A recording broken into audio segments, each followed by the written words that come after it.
క్రీస్తు దేవునికి కుమారుడా అనే ఈ ఆలోచనాత్మకమైన అంశంలో రెండవ భాగాన్ని మనమంతా కలిసి పరిశుద్ధ గ్రంథమైన బైబిల్ నుండి ఆలోచిద్దాం. కూడి వచ్చిన మీ అందరికీ కూడా క్రీస్తు నామములో ఈ సాయం వేళ శుభములు తెలియజేసుకుంటున్నాను. మరి మనం చేస్తున్న ఈ అన్వేషణ, ఈ పరిశోధన దేవుని యొక్క వాక్యాన్ని సరిగా విభజించేదిగా, ఉన్నవి ఉన్నట్లుగా బైబిల్లో వ్రాయబడిన వాటిని మనం తప్పకుండా ఆలోచించేవారముగా, పరిగణలోనికి తీసుకునేవారముగా ఉంటూ యేసుక్రీస్తు వారు తండ్రి అయిన దేవునికి పుట్టిన కుమారుడా అన్న ఈ అంశము పైన మొదటి భాగంలో అటు కీర్తనల గ్రంథంలోను, అలాగే దాని నెరవేర్పు హెబ్రీ పత్రికలోను మొదటి అధ్యాయంలోను 5వ అధ్యాయంలోను వ్రాయబడిన మాటలను మొదటి భాగంలో మీకు వినిపించడం జరిగింది సవివరంగా. దానిలోనే ప్రధానమైన భాగాలు అంటే ఆయన తండ్రి అని, యేసుక్రీస్తు వారిని కన్నాడు అని, దానికి పూర్వ భాషలో ఏమని భావాలు ఉన్నాయని, దాని నెరవేర్పు ఎలాగూ జరిగింది అని మనం చాలా క్షుణ్ణంగా మొదటి భాగంలోనే తెలుసుకున్నాం. అయినప్పటికీ బైబిల్లో మిగిలిన భాగాలలో ఉన్న విషయాలను కూడా మరి ముందుకు వెళితే మనం మరిన్ని విషయాలను గ్రహించుకోగలం. ఎందుకంటే ఈరోజు ప్రపంచంలోని క్రైస్తవ్యంలోని ప్రధానమైన భాగం అయిన వారు ఈ త్రియేక దేవుడు త్రిత్వాన్ని నమ్ముతూ ప్రజలను ఒక అయోమయ స్థితిలోనికి తీసుకుని వెళ్ళి ఒక్కరే ముగ్గురుగా కనబడుతున్నారని, ముగ్గురుగా ఉన్నవారే ఒక్క దేవుడుగా ఉన్నాడని, దేని విషయము కూడా స్పష్టత లేకుండా ప్రజలను ఒక ఆందోళనలోనికి తీసుకుని వెళ్ళి గలిబిలి పరిస్థితులు కల్పిస్తున్నట్లుగా మనకు తెలుసు. కానీ బైబిల్ కలిగిన మనం గలిబిలి పడవలసిన అవసరం లేదు, అస్పష్టతతో దేనిని మనం చూడవలసిన అవసరం లేదు. దేవుడు ప్రతిదీ మనకి చాలా స్పష్టముగా వ్రాయించాడు. ఎందుకంటే మనం అన్నిటినీ కూడా స్పష్టముగా గ్రహించగలిగేటట్లుగా పరిశుద్ధాత్మ దేవుడు నూతన నిబంధనలో, బాగా గుర్తుపెట్టుకోండి, గతంలో కూడా నేను మొదటి ఎపిసోడ్లో చెప్పాను, చాలామంది ఈ త్రిత్వవాదులైన వాళ్ళు లేదా త్రిత్వంలో ఏకత్వం, ఏకత్వంలో బహుళత్వం అని చెప్పే వీళ్ళందరూ కూడా ప్రధానంగా పాత నిబంధనలోని భాగాలను మాత్రమే వాళ్ళు ఆలోచిస్తూ, వాటినే ప్రజలను ఆలోచింపజేస్తూ ప్రజలను కన్ఫ్యూజన్లోకి తీసుకుని వెళుతున్నారు. నిజానికి మనమంతా గ్రహించాల్సిన ఒక ప్రధానమైన విషయం ఏంటంటే, పాత నిబంధనలో సగభాగం మాత్రమే, అంటే అసంపూర్ణమైన భాగాలు మాత్రమే అక్కడ మనకు కనబడతాయి. క్రొత్త నిబంధనలోనికి వచ్చేసరికి సర్వసత్యము, సంపూర్ణత క్రీస్తు ద్వారా, పరిశుద్ధాత్మ దేవుని ద్వారా ఈ క్రైస్తవ సమాజానికి దేవుడు అందించాడు. కనుక పాత నిబంధనలో మాత్రమే మనం నిలబడకుండా, పాత నిబంధనలోని మాటలు మాత్రమే మనం పరిగణలోనికి తీసుకొనకుండా, సంపూర్ణమైన 27 పుస్తకాలైన క్రొత్త నిబంధనని అధిక శాతంలో ఆధారంగా తీసుకోవాలని నేను చెబుతున్న మాట కాదు, బైబిలే దానిని నిర్ధారించింది. ఎందుకంటే సంపూర్ణతలోనికి మనం క్రొత్త నిబంధన ద్వారానే ప్రవేశించాం. అంటే పాత నిబంధనలో రాయబడిన దేనికైనా స్పష్టత, సంపూర్ణత, పూర్తి వివరణ క్రొత్త నిబంధనలో దేవుడు ఇవ్వటం అనేది జరిగింది. అంటే పాత నిబంధనలో రాయబడిన దేవుని గూర్చిన అనేక సందర్భాలు ఎక్కువగా యెహోవా అనే ప్రస్తావనే మనకు కనబడుతుంది. దేవుడు యెహోవా అన్నదే.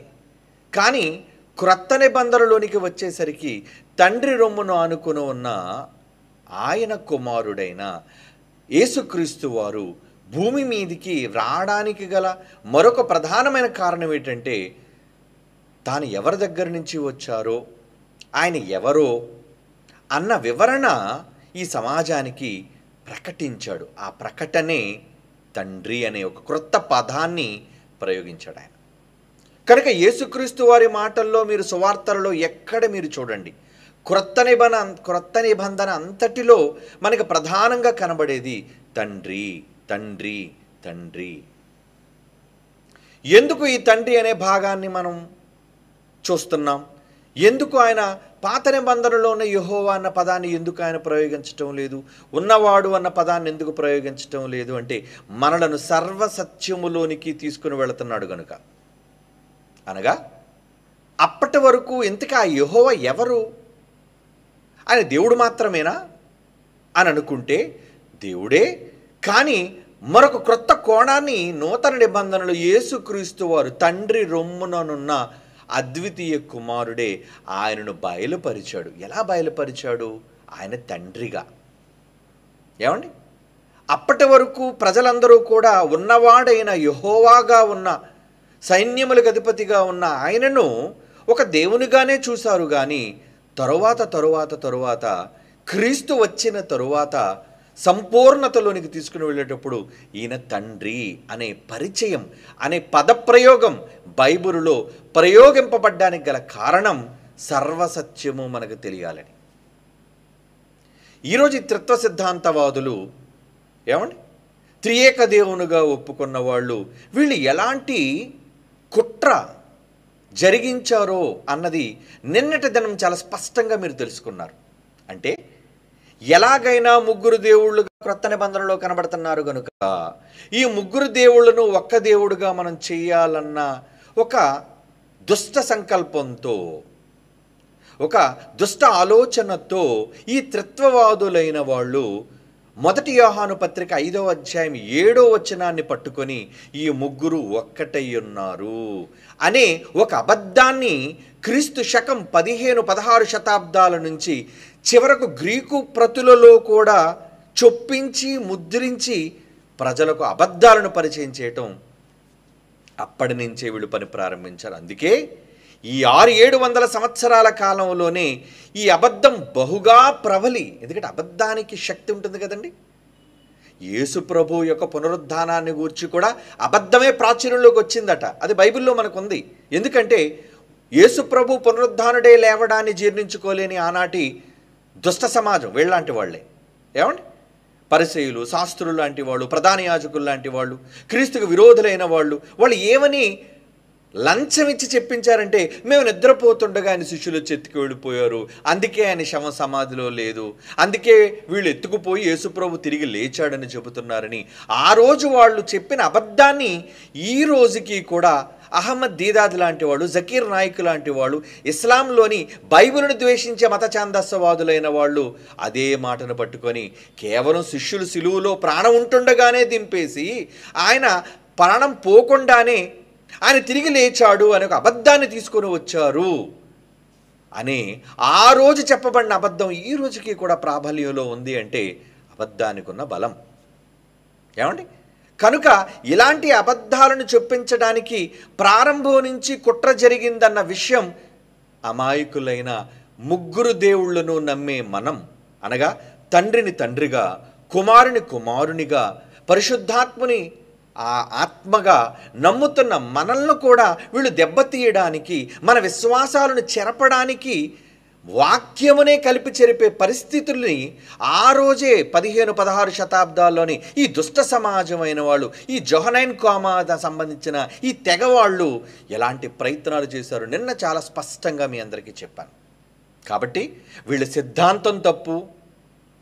వీళ్ళ ప్రారంభమే ఎలా ప్రారంభమైందంటే, వాళ్ళు బైబిలులోని సత్యాన్ని బయటకు తొలగించి అసత్యాన్ని చొప్పించేటట్లుగా ప్రాచీన ప్రతుల్లోనే వీళ్ళు మార్పు చేయడానికి చూశారు. అంటే ఏమండి, ఇక వీళ్ళ దగ్గర ఏం సత్యం ఉందో చెప్పండి అంటే, ఆ రోజు నుంచి ఉన్న ఇదే అబద్ధంలో ఈరోజు ప్రపంచంలో, నేను ఇండియాలో ఆంధ్రాలో ఉన్న వాళ్ళ కోసం మాట్లాడలేదండి, ఇంటర్నేషనల్ వైడ్గా ప్రపంచంలోని అనేక మంది ఈ ట్రినిటీ అనే దాన్ని ఈ ముగ్గురు ఒక్క దేవుడుగా ఉండి ముగ్గురు దేవుళ్ళుగా ప్రత్యక్షం చేసుకున్నారని ఈ తప్పుడు సిద్ధాంతాన్ని నమ్ముతూ నమ్ముతూ నమ్ముతూ ప్రజల మధ్య అబద్ధాన్ని రుద్దుతూ వచ్చారు ఈరోజు వరకు.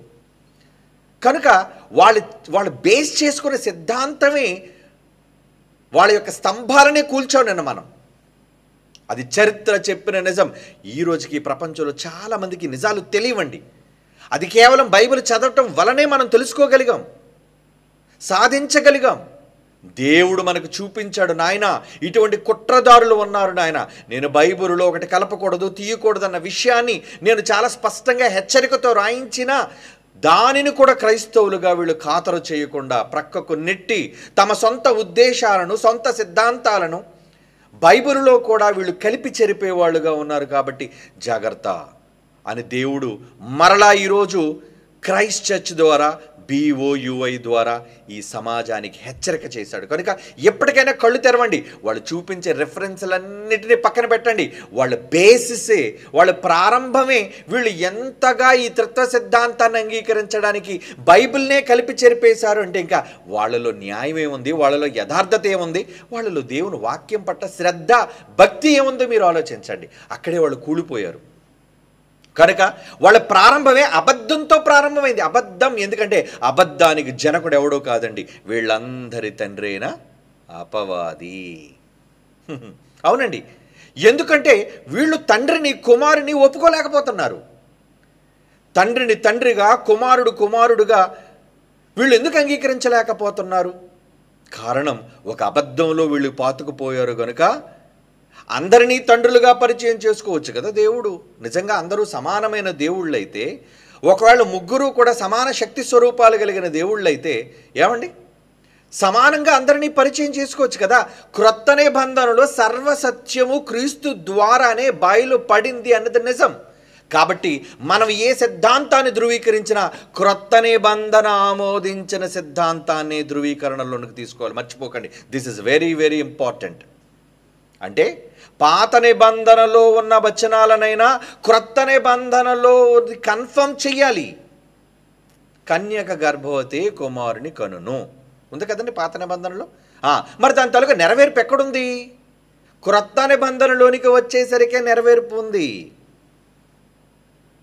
ఏమండి, పాత నిబంధనలో క్రీస్తు వారిని గురించిన ప్రవచనాలు అప్పటికి వ్రాయబడ్డాయి, కానీ వాటి నెరవేర్పు ఎక్కడ జరిగింది? క్రొత్త నిబంధనలోనే జరిగింది. అంటే పాత నిబంధనలో ఉన్న విషయాలను దేనినైనా మనం ధృవీకరించాలి అంటే క్రొత్త నిబంధన వాటిని ఆమోదించాలి. సో క్రొత్త నిబంధన సర్వజ్ఞానము గనుక సర్వజ్ఞానంలో నిలబడి మాట్లాడేవాడి జ్ఞానవంతుడవుతాడు. ఏమండి, ఒక సర్కిల్ ఉందనుకోండి. ఈ సర్కిల్లో హాఫ్ పార్ట్ ఒకవేళ పాత నిబంధన అయితే మిగతా హాఫ్ పార్ట్ అనేది, ఫుల్ఫిల్డ్ పార్ట్ అనేది నూతన నిబంధన, క్రొత్త నిబంధన. మరి సంపూర్ణ జ్ఞానం రావాలి అంటే పాత ముక్క తీసుకొని రావాలి, క్రొత్త ముక్క తీసుకొని రావాలి. ఈ రెండింటిని జత చేసినప్పుడు రెండు హాఫ్లు కదండి. సర్కిల్ని హాఫ్ చేస్తే ఏమవుతుంది? సెమీ సర్కిల్, అంతే కదండి. ఈ ఈ ఈ ఈ గుండ్రాన్ని మనం రెండు భాగాలుగా విభజిస్తే ఈ గుండ్రం అంతా ఎప్పుడు పూర్తవుతుంది? ఇది సంపూర్ణమైన ఒక సర్కిల్గా, ఒక గుండ్రంగా మనం అంగీకరించాలి అంటే పాత నిబంధన క్రొత్త నిబంధన తీసుకురావాలి, అప్పుడు ఇది సంపూర్ణమవుతుంది. అలాగని పాత నిబంధనలో సంపూర్ణత లేదు. మరలా చెప్తున్నాను, పాత నిబంధనలో ఛాయారూపకంగా కనబడ్డాయి. అవి క్రీస్తును గూర్చిన ఛాయ, కానీ నిజస్వరూపం ఎక్కడుందన్నాడు? క్రీస్తులో.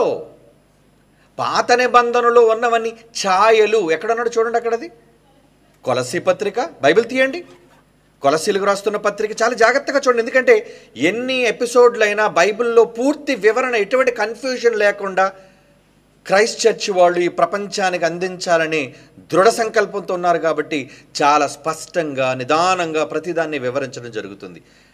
ఎవరు ఎన్ని గలిబిలి మాటలు చేసినా, ఎవరు మాటలలోని భావాలను వక్రీకరించినా సత్యానికి కట్టుబడి ఉండేవాళ్ళం మనమంతా కూడా. కాబట్టి పాత నిబంధనని దేనితో పోలుస్తున్నాడో ఒకసారి చూడండి. పౌలు గారు నూతన నిబంధనలో కొలస్సీలకు రాస్తున్న పత్రిక 2వ అధ్యాయం 17వ వచనం చూడండి. కొలస్సీలకు రాస్తున్న పత్రిక 2వ అధ్యాయం 17వ వచనం ఏమంటున్నాడు అక్కడ? ఇంకా ముందు మాట, ఏవి రాబో వాటి ఛాయ? 16వ వచనం, అన్నపానముల విషయములోను, అంటే వాళ్ళకి ఇశ్రాయేలీయులకి అన్నపానముల విషయములోను, పండుగ, అమావాస్య, విశ్రాంతి దినములు వాళ్ళందరికీ ఉండేవి. ఇశ్రాయేలీయులకి క్రీస్తు ముందు ఉండేవి. అనువాటి విషయములోనైనను మీకు తీర్పు తీర్చి ఎవడికి అవకాశం ఇవ్వకండి. ఎందుకంటే పాత నిబంధనలో ఉన్న వచనాలను తీసుకొని వచ్చి మిమ్మల్ని గలిబిలి చేస్తుంటారు, తీర్పు తీరుస్తుంటారు. జాగ్రత్త. అందుకే బైబిల్ హెచ్చరిక చేస్తుంది. ఏమని చేస్తుంది? ఇవి రాబో వాటి ఛాయ. పాత నిబంధనలో ఇశ్రాయేలుకు చెప్పబడినవన్నీ కూడా ఒకటి రాబోతుంది, సర్వసత్యము రాబోతుంది. ఆ రాబోయే సర్వసత్యము యొక్క నీడ అంటున్నాడు చూడండి, ఛాయ అంటున్నాడు. ఛాయ అనగా ఇట్స్ షాడో, నీడ అని. రాబో వాటి ఛాయే కానీ నిజస్వరూపం అంటే చూడండి, రియల్ ట్రూత్. బాగా వినండి, నిజస్వరూపము అంటే ఇశ్రాయేలీయులు అంతవరకు దేవుడు భూమి మీదకి ప్రవక్తల ద్వారా పంపించిన జ్ఞానం అంతటినీ కూడా ఎలా చూస్తారు? జస్ట్ షేడ్గా చూస్తారు. క్లారిటీ లేదు వాళ్ళకి. ఛాయారూపకం. వాళ్ళకు నీడను చూస్తున్నట్లుగానే చూశారు. ఇది నేనంటున్న మాట కాదు, ది బైబిల్ చెబుతున్న మాట, న్యూ టెస్టమెంట్ కన్ఫర్మ్ చేస్తున్న మాట. ఛాయారూపకం. ఇశ్రాయేలీయులందరూ కూడా వాళ్ళు పాటించినవి, వాళ్ళు విన్నవి, ఏమండి, ఇవన్నీ కూడా ఛాయలు. వాళ్ళకి నిజస్వరూపము, ఫుల్ క్లారిటీ క్రీస్తులో ఉన్నది. అంటే క్రీస్తు పాత నిబంధనలో చూడడానికి క్లారిటీగా కనబడ్డా ఆయన. అందుకే వీళ్ళు కన్ఫ్యూజన్ అయిపోయి ఎవరు దూత, ఎవరు యేసుప్రభువు వారు. యేసుప్రభువు వారు పాత నిబంధనలో ఉన్నారంటే ఉన్నారు, కానీ ఎక్కడ ఆయన స్పష్టంగా ఉన్నారనే విషయం వీళ్ళకి తెలియక కన్ఫ్యూజ్ అయిపోతుంటారు. ఎందుకంటే ఛాయ కదా అదంతా. ఆ రెఫరెన్సులు కానీ ఆ సందర్భాలు కానీ ఎక్కడా కూడా ఈయన దేవుని కుమారుడైన క్రీస్తు అనే పూర్తి స్పష్టతతో ఎక్కువ సందర్భాల్లో ఉండదు. అక్కడక్కడ దేవుడు చెప్పాడు, అక్కడక్కడ. ఇప్పుడు తండ్రి అని బైబిల్లో ఉందండి. పాత నిబంధనలో నేను తండ్రిని అయితే అని మలాకీ గ్రంథం నేను మీకు చూపించాను కదా. మలాకీ గ్రంథం 6వ అధ్యాయం మొదటి వచనం అనుకుంటాను. 6వ అధ్యాయం, క్షమించండి, మొదటి అధ్యాయం 6వ వచనంలో నేను తండ్రిని అయితే నాకు రావలసినది ఘనత ఏమైనా నేను తండ్రిని కదా అంటున్నాడు. ఏమండి, మీరందరూ యెహోవాకు బిడ్డలు అని చెప్పి అన్నాడు. ఏమండి, అంటే నేను తండ్రిని అని పాత నిబంధనలు ఎక్కడో కొన్ని సందర్భాలలో ఆయా ప్రవక్తల ద్వారా అక్కడక్కడ చెప్పాడు. కానీ క్రొత్త నిబంధనకు వచ్చేసరికి ఫుల్ క్లారిటీ ఇచ్చేశాడు. నేను తండ్రిని, అందరికీ తండ్రి అయిన దేవుణ్ణి నేనే. స్పష్టత ఇదేనండి. పాత నిబంధనకి క్రొత్త నిబంధనకు ఉన్న తేడా. అందుకే దాన్ని పాత నిబంధన అన్నాడు. క్రొత్తదిగా చేశాడన్నాడు. అందుకే ఈ పాత క్రొత్త నిబంధనలకు తేడా తెలియక, ఏమండి, ఏది అసత్యం ఏది సత్యం అనే ఈ రెండిటి మధ్య క్రైస్తవ సమాజం నలిగిపోతుంది, స్పష్టత లేకపోవటం వల్ల. స్పష్టత రావాలి అంటే బైబిల్ అంతటిపైన అవగాహన. వీళ్ళు చేస్తున్న తప్పు ఏంటంటే అక్షరాలు దగ్గర నిలబడిపోవటమే వీళ్ళు చేస్తున్న తప్పు. మొదటి నుంచి మనం చెబుతున్నాం ఈ సమాజానికి ఏమని? సందర్భాలలోని భావాలను ఆలోచించండి, అన్నిటినీ ఒక దగ్గరకు తీసుకొని రండి, అన్ని సందర్భాలను ఒక దగ్గరకు తీసుకొని రండి. అందులో నూతన నిబంధనలోని సర్వసత్యము ఉంది కనుక నూతన నిబంధన కన్ఫర్మ్ చేసిందే ఓల్డ్ టెస్టమెంట్లోని అంగీకరించాల్సిందే. ఎందుకంటే ఇదిగో కొలసీ పత్రికలో మనం చదువుతున్న మాట ఏంటా మాట? అమావాస్య, విశ్రాంతి దినములు అనువాటివి ఛాయారూపకంగా ఇశ్రాయేలీయులకి గత కాలంలో ఉన్నప్పటికీ నిజస్వరూపము క్రీస్తులో ఉన్నది అన్నాడు. చూడంటే క్రీస్తే నిజాలు చెప్పాడు అని. అంటే అప్పటి వరకు క్రీస్తు ఒకవేళ తండ్రి దగ్గర ఉన్నాడు. ఆయన పరలోకంలో ఆయన తండ్రి దగ్గరే ఉన్నాడు. ఉన్నప్పుడు ఆ నిజాలు అనేది ప్రపంచానికి తెలియలేదు. అందుకే డైరెక్ట్గా ఆయనే వచ్చి ఈ ప్రజలు చెప్పినా ఒకవేళ మీరు నమ్ముతారో నమ్మరో నేనే స్వయంగా సాక్ష్యం ఇస్తున్నాను, తండ్రి దగ్గర నుంచి వచ్చిన వాడునుగా, తండ్రి యొద్ద నుంచి దిగి వచ్చిన వాడునుగా. పరలోకం విషయం కావచ్చు, పరదేశ విషయం కావచ్చు. ఏమంటే పాత నిబంధనలు ఎక్కడైనా పరదేశ కోసం ఉందా చెప్పండి? పాత నిబంధనలు ఎక్కడైనా పరదేశకు సంబంధించి ఉందా? లేదు. 3 ఆకాశాలకు సంబంధించిందా? స్పష్టత లేదు.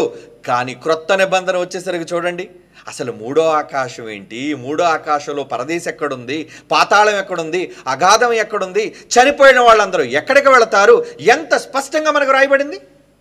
ఏమండి, అదండి, that is the importance of new testament. అంటే క్రొత్త నిబంధన యొక్క ప్రాముఖ్యత. వీళ్ళు ఏం చేస్తున్నారో తెలుసా అండి, ఈ క్రొత్త నిబంధనలో ఉన్న విషయాలన్నీ మనకి యాంటీగా ఉన్నాయి. అంటే ఏంటి, వీళ్ళు అనుకుంటున్న త్రిత్వ సిద్ధాంతానికి, ఏమండి, వీళ్ళు అనుకుంటున్న తప్పుడు భావాలకి వ్యతిరేకంగా ఈ కనబడుతున్నాయి. కాబట్టి పాత నిబంధన పాత నిబంధన పాత నిబంధన పాత, ఎందుకంటే అదంతా ఛాయ, అదంతా స్పష్టత లేనిదిగా ఉంటాయి. అక్కడికి మిమ్మల్ని తీసుకెళ్ళి కన్ఫ్యూజ్ చేస్తుంటారు. సో ఎవరు దేనిని గూర్చి సత్యం గూర్చి మాట్లాడాలన్నా వాళ్ళు ఏ రెఫరెన్స్ అయినా చూపించనివ్వండి, ఏ మాట అయినా మాట్లాడనివ్వండి, బట్ వాళ్ళు దాన్ని అంగీకరించేటట్లుగా న్యూ టెస్టమెంట్కి వచ్చి దాన్ని అంగీకరించాలి. క్రొత్త నిబంధనకు వచ్చి దానిని ఆమోదించాలి. ఎందుకంటే ఆమోదించాలని ఎవరు చెప్పారు? సర్వసత్యము ఎక్కడ ఉందని చెప్పాడు ఆయన? యేసుప్రభు వారు వెళ్ళిపోతూ యోహాను సువార్త 16వ అధ్యాయంలో, నేను వెళ్ళిపోతున్నాను, నేను వెళ్ళి మీ యొద్దకు ఆదరణకర్తను పంపుతాను, ఆయన మిమ్మును సర్వసత్యములోనికి నడిపించును అని అంటున్నాడు. చూడండి, యోహాను సువార్త 16వ అధ్యాయం 13వ వచనం.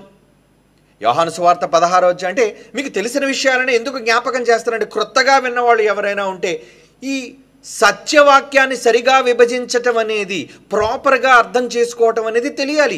ఈ గలిబిలి తెలియక ప్రతిదీ కూడా పిండి కలిపినట్లుగా వీళ్ళు కలిపేసి ఈరోజు ప్రజలను ఒక పక్క అనుమానాలకి, ఒక పక్క అపార్థాలకి వీళ్ళు గురి చేస్తున్నారు. సో అటువంటిది లేకుండా ఉండాలి అంటే బైబిల్ విషయంలో చాలా స్పష్టత మనకు కావాలి. కనుక సర్వసత్యము అంటున్నాడు. చూడండి, ఎవరు రావాలి సర్వసత్యం చెప్పాలి అంటే? సత్యస్వరూపి అయిన ఆత్మ వచ్చినప్పుడు మిమ్మును సర్వసత్యములోనికి నడిపించును. అంటే అప్పటి వరకు సర్వసత్యం లేదనే కదా.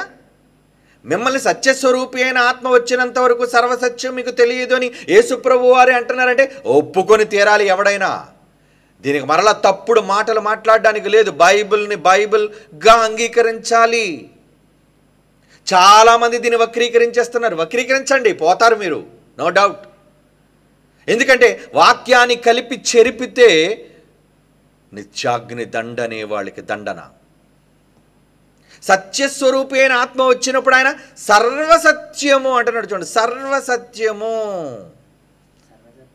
సర్వసత్యములోనికి మనం నడిపిస్తాడు. ఎవరు? పరిశుద్ధాత్ముడు. ఆయన క్రీస్తు వెళ్ళిన తరువాత వచ్చాడు. ఆయన అపోస్తలులను ప్రేరేపించాడు. ప్రేరేపించి ఏం చేశాడు? ఆయన ఊహ కాదు కానీ దేవుడు అనుకున్న విషయాలను ఈ సమాజానికి వ్రాయించాడు. వ్రాయించటం వలన తరువాత సంపూర్ణం చేశాడు. ఆ సంపూర్ణ హెచ్చరికే మనం నిన్న చదువుకున్నాం. ప్రకటన గ్రంథం 22వ అధ్యాయం 18-19 వచనాలు. ఒకటి కలపొద్దు, ఒకటి తీయొద్దు. కలపకండి, తీయొద్దు అని అన్నాడు అంటే అది సంపూర్ణమైంది. ఏమండి? స్థిరపరచబడింది. మనకి స్థిరపరచబడింది, సంపూర్ణంగా దేవుని వాక్యం వచ్చింది. వచ్చిన ఈ క్రొత్త నిబంధనలోనే నిలబడి మాట్లాడాలి ఎవరైనా. పాత నిబంధనలోనికి వెళ్ళి మాట్లాడుతున్నారేంటి మాటి మాటికి? అది సంపూర్ణమైనది కాదు, సంపూర్ణమైనది కాదు. పాత నిబంధన, నోట్ దిస్, పాత నిబంధనలోని సంపూర్ణత లేదు. క్రొత్త నిబంధన యేసు పలికినప్పటి నుంచి, యేసు భూమి మీదకి వచ్చినప్పటి నుంచి ఆయన పరలోకమందున్న తండ్రిని తండ్రిగా పరిచయం చేయటం, తాను వెళ్ళబోయే లోకానికి మనం వెళ్తాము అని చెప్పటం, ఆయన వచ్చి మనల్ని తీసుకుని వెళతాడు అని చెప్పటం, క్రొత్త నిబంధనలో మత్తయి నుంచి ప్రకటన గ్రంథం వరకే సంపూర్ణ సత్యం దాగి ఉందన్న విషయాన్ని పిల్లలారా మీరు గమనించండి. కనుక ఎవడు మాట్లాడినా కమ్ టు ద ట్రూత్. ముందు క్రొత్త నిబంధనలోకి వచ్చి మాట్లాడు. అసంపూర్ణమైన పాత నిబంధనలోనికి వెళతామేంటి? అది దాన్ని దేవుడు మార్చాడు. దాని సర్వసత్యాన్ని ఎక్కడ చెప్పాడు? నూతన నిబంధనలో చెప్పాడు. నూతన నిబంధన కన్ఫర్మ్ చేయాలి దేన్నైనా సరే. నూతన నిబంధన అంగీకరించినదే, నూతన నిబంధనలో ఉన్న మాటలే ఈరోజు యావత్తు క్రైస్తవ్యం పరిగణలోనికి తీసుకునవలసిన అవసరం ఉందో మర్చిపోకండి. న్యూ టెస్టమెంట్ దేనినైతే అంగీకరిస్తుందో, బైబిల్లో ఏదైతే 27 పుస్తకాల్లో వ్రాయబడిందో అది మీరు అంగీకరించాలి. ఇది ఎవడు అంగీకరించకపోయినా వాడు ప్రజలలో నుంచి కొట్టివేయబడతాడు. ఎందుకంటే ఈ ప్రవక్త చెప్పిన మాటలు, నూతన నిబంధన యేసు ప్రభు వారి ద్వారా పలుకబడిన ఆయన మాటలను ఒకళ్ళు అంగీకరించకపోతే, ఈ నా మాటను అంగీకరింపని వానికి తీర్పు తీర్చువాడొకడు కలడు. అంగీకరించవా నువ్వు? నేను చెప్పిన మాట అంటాడు చూడండి యోహాను సువార్తలోని. ఎంత స్పష్టంగా చెప్పాడు ప్రభు. నేను వస్తున్నాను, నేను చెప్పాను, నేను చెప్పిన మాట మీరు ఫాలో అవ్వండి. ఎవరి మాట? దేవదూతల ద్వారా పలకబడిన మాటలు కావు. పాత నిబంధన ప్రవక్తల్లోని మాటలు దేవదూతల ద్వారా చెప్పబడిన మాటలు. మధ్యవర్తులుగా వాళ్ళు చెప్పబడ్డారు. కానీ ఇప్పుడు ఒక మధ్యవర్తి వచ్చాడు. ఎవరా మధ్యవర్తి? Who is this mediator? ఆయనే యేసు క్రీస్తు అనే మధ్యవర్తి. ఆయన మధ్యవర్తి ఎవరికి? దేవునికి నరులకు మధ్యవర్తి ఒక్కడే మీడియేటర్. అంటే తండ్రికి మనుష్యులకి ఇప్పుడు దేవదూతలు లేవు కనెక్షన్. యేసు ప్రభు చెప్పిందే మనం వినాలి. మరలా అందుకే అంటాడు, నేను కాకుండా పరలోకం నుంచి ఒక దూతొత్తి చెప్పినా మీరు నమ్మకండి అంటాడు. అందుకే గలతీ పత్రిక 1వ అధ్యాయం 6, 7, 8, 9 వచనాల్లో ఎవరు చెప్పింది మీరు నమ్మకండి, నేను చెప్పిన మాటలనే నమ్మాలి. ఎందుకంటే నా మాటలు జీవము జ్ఞానం. అందుకే ఏమంటున్నాడు చూడండి ఇప్పుడు యోహాను సువార్త 12వ అధ్యాయం 48వ వచనం. నన్ను నిరాకరించి, యోహాను సువార్త 12వ అధ్యాయం 48వ వచనం, నన్ను నిరాకరించి నా మాటలను అంగీకరించవా నువ్వు? నేను తండ్రిని అంటున్నాను. ఏమండి? నేను నా తండ్రిని యెహోవాను తండ్రిగా పిలుస్తున్నాను. అంగీకరించవా? నేను ఆయన కంటే తక్కువ వాడను అంటున్నాను. అంగీకరించవా? నాకేమీ తెలీదు, నా తండ్రి వద్ద నేర్చుకున్నాను అంటున్నాడు. అంగీకరించవా నువ్వు? నేను వెళ్ళిన తర్వాత లోబడిపోతాను అంటున్నాను. అంగీకరించవా నువ్వు? అంగీకరించాలి. అందుకే ఎవరినైనా కొత్త నిబంధన దగ్గర నిలబెట్టండి, పాత నిబంధనలోనికి వెళ్ళనివ్వకండి. సంపూర్ణత, ఏమండి, సర్వసత్యము క్రీస్తులో ఉంది. నిజస్వరూపం, రియాలిటీ అంటారు దాన్ని, నిజస్వరూపం. అరే నీ నిజస్వరూపం బయటపడిందిరా అంటారు. అంటే ఏంటది? నువ్వు మంచివాడుగాను చెడ్డవాడుగాను నీ కోసం పూర్తిగా అర్థమైంది. దాన్ని నిజస్వరూపం అంటారు. ఇప్పుడు దేవుని గూర్చి, ఆయన ఉద్దేశాలను గూర్చి నిజస్వరూపం ఎక్కడి దాకా ఉంది చెప్పండి? రియాలిటీ ఎక్కడుంది? That is only in the new testament, క్రొత్త నిబంధన. దీనిని ఒకవేళ ఎవడైనా అంగీకరించకపోతే, అదే చెబుతున్నాడు ఇక్కడ, నన్ను నిరాకరించి నా మాటలను అంగీకరించకుండా, నేనే స్వయంగా చెబుతున్నాను. ఏమని? కొరింథీ పత్రికలో ఏమన్నాడండి? నేను రాజ్యమును తండ్రికి అప్పగించిన తరువాత తండ్రికి నేనే లోబడిపోతాను, తానే లోబడును. అవునా? తండ్రికి తానే కొడుకు లోబడిపోతాడు. అంటే ఇప్పటికీ దొంగలు, ఈ క్రీస్తు విరోధులు ఎందుకు ఈయన కొడుకుగా తగ్గింపబడ్డాడు అంటే, భూమి మీదకి వచ్చాడుగా, శరీరంలో ఉన్నాడుగా, సర్వాధికారం లేదుగా, అధికారం పోయిందిగా. ఏమండి? అంటే ఎలాంటి మెలికలు పెట్టి వీళ్ళు కన్ఫ్యూజ్ చేస్తున్నారు. అందుకే చూడండి, మనం చెప్పిన మాటలను వివరించి కౌంటర్ ఇవ్వలేకపోతున్నాడు ఎవడును. Because this is truth. సర్వాధికారము నాకు ఇవ్వబడిందని చెప్పిన తరువాత కూడా ఆ గడియను గూర్చి నాకు తెలియదు. ఎవరికి తెలుసు అంటున్నాడు? తండ్రికి మాత్రమే. ఎప్పుడు సెకండ్ కమింగ్, నేను భూమి మీదకి రెండవసారి ఎప్పుడు రావాలి అన్నది తండ్రికి మాత్రమే తెలుసు అన్నది కన్ఫర్మ్ చేశాడు. లేచాక సర్వాధికారం ఇవ్వబడిన తరువాత చెప్పిన మాట. అలాగే ఇంకేం చెప్పాడు? ఈ ప్రకృతిని ముగించిన తరువాత, రాజ్యాన్ని అప్పగించిన తర్వాత అక్కడ నేను సమానంగా ఉండదలుచుకోవటం లేదు, తండ్రికి నేనే లోబడిపోతాను. తాను సమస్తమును తనకు లోపరిచిన వానికి నాకు తండ్రి లోపరిచాడు అన్నాడు కదా, ఆ లోపరిచిన తండ్రికి తానే లోబడును, నేనే లోబడిపోతాను నా తండ్రికి. అంటే ఇది యేసు చెప్పిన మాటేనా? క్రొత్త నిబంధనలోని సర్వసత్యంలోని మాటేనా? దీన్ని ఇప్పుడు అంగీకరించాలా వద్దా? ఆయన మాటలను అంగీకరించవా? Come on, this is the warning. And ఏమండి, అలర్ట్. ఏముంది అలర్ట్? ఏమని చెప్తున్నాడు చూడండి మరలా. యోహాను సువార్త 12వ అధ్యాయం. ఏమండి, త్వరపడి మనం వెళ్ళిపోవడానికి కంగారు కాదు. ప్రతి మాట సత్యవాక్యాన్ని సరిగా విభజిస్తూ ముందుకు వెళుతున్నాం మనం. యోహాను సువార్త 12వ అధ్యాయం 48వ వచనం, నన్ను నిరాకరించి నా మాటలను అంగీకరింపవానికి తీర్పు తీర్చువాడు ఒకడు కలడు. నేను చెప్పిన మాటయే అంత్యదినమందు వానికి తీర్పు తీర్చును. నేను చెప్పాను ఈ మాటను ఎవడు జవదాటినా దట్ ఈస్ యువర్ జడ్జ్మెంట్. ఈ మాటను కాదన్నవాడే తీర్పులోనికి వస్తాడు. ఈయన మాటను అంగీకరించేవాడు తీర్పులోనికి రాక మరణములో నుంచి జీవములోనికి వెళ్ళిపోతాడు. కనుక జీవబాట పట్టకుండా ఉండడానికి, క్రైస్తవ్యాన్ని మోసం చేయడానికి వీళ్ళు ఎలాంటి ఎక్కడ 14, 15, 16 శతాబ్దాల్లో కుట్రలు పన్ని ఆ రోజు ప్రాథమికమైన క్రొత్త నిబంధన ఏదైతే సర్వసత్యము ఈ సమాజానికి వెళ్ళాలో అందులోనే వీళ్ళు ఈ జోహనైన్ కామా అన్న దాన్ని ప్రవేశపెట్టేసి ఆ తీర్పు తీర్చువారు ముగ్గురున్నారు, లేదంటే సాక్ష్యం ఇచ్చేవారు ముగ్గురున్నారు. వాళ్ళు తండ్రి, కుమారుడు, పరిశుద్ధాత్మ, వీళ్ళు ముగ్గురు ఏకమై ఉన్నారు, ఒక్కటిగా ఉన్నారు. అబద్ధాన్ని చొప్పించేశారు అందులో. అంటే ఎంత కుట్ర జరిగిందో చూసారా? అది ప్రపంచానికి తెలియదండి. మనం చెప్పినంత వరకు ఈ తెలుగు రాష్ట్రాలు తెలుసుకోలేకపోతున్నాయి. అనేక మంది ప్రపంచంలోని క్రైస్తవులు కూడా తెలుసుకోలేకపోతున్నారు. కేవలం వాళ్ళు చెప్పిన ఒక అబద్ధపు పునాది మీద ఎంత సామ్రాజ్యాన్ని కట్టి, ఎంత మందిని గలిబిలి చేసి, ఎంత మందిని తప్పు త్రోవలో నడిపించి ఎక్కడికి వెళ్ళిపోతాం తెలుసా అండి?